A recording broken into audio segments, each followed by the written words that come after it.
আজকে আবার আমাকে বলতে হচ্ছে আওয়ামী লীগ আওয়ামী লীগের নেতারা যে মির্জাপুর, এটা আবার আমাকে বলতে হচ্ছে। আজকে গোপালগঞ্জে রাতের পর রাত, দিনের পর দিন নিরীহ মানুষকে নির্বিচারে গ্রেপ্তার করা হচ্ছে।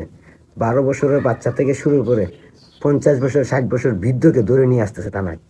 কার জন্য নিয়ে আসতেছে? এই বঙ্গবন্ধুর স্মৃতি রক্ষা করতে গিয়ে তারা প্রতিবাদ করাতে সেনাবাহিনী, পুলিশ, বিজিবি, র্যাব, এখন নৌবাহিনী পর্যন্ত নামাই দিছে এই গোপালগঞ্জের মানুষের উপরে। এই অত্যাচার করতেছে এই এনজিও সরকার।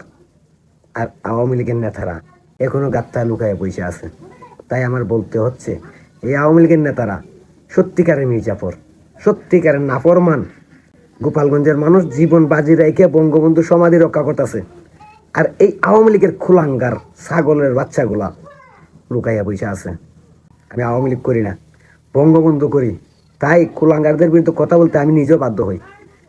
এই কুলাঙ্গাররা এই আওয়ামী লীগের আজকের দুর্দিনের জন্য দায়। আর আজকে এই গোপালগঞ্জের মানুষের এই অসহায়ত্বের জন্য, নির্যাতনের জন্য, গণহত্যার জন্য, জীবন দেওয়ার জন্য এই আওয়ামী লীগের কিছু কুলাঙ্গার নেতারা দায়। আজকে গোপালগঞ্জের পাশে আওয়ামী লীগের নেতারা নেই কেন? বঙ্গবন্ধু বলে নিজেকে বঙ্গবন্ধু সৈনিক বলে নিজেকে দাবি করতে পারো, বঙ্গবন্ধুর জন্য জীবন দিতে পারো, কিন্তু যারা বঙ্গবন্ধুর সমাধি রক্ষা করার জন্য আজকে এই গণহত্যা শিকার হচ্ছে, জীবন দিচ্ছে, 12 বছরের বাচ্চা থেকে শুরু করে 50 বছরের লোককে ধরে গ্রেপ্তার করা হচ্ছে, রাস্তায় মানুষ বাইরে যেতে পারতেছে না, রাতের অন্ধকার অভিযানের নামে মানুষকে মারতেছে এই ইনুস বাহিনী। এখনো তারা চুপচাপ বসে আছে, বিভিন্ন গ্রুপে আইসা বড় বড় লেকচার দেয়।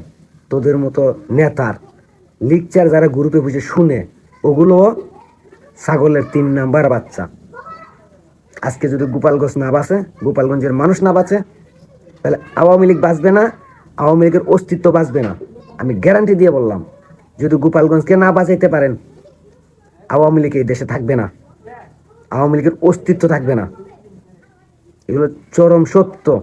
আজকে গোপালগঞ্জের উপরে যা হচ্ছে তা দেখিয়া যেসব আওয়ামী লীগের নেতারা এখনো চুপচাপ বসে আছেন, তারা কখনোই বঙ্গবন্ধুর আদর্শের সৈনিক হইতে পারে না, হতে পারে না, হতে পারে না।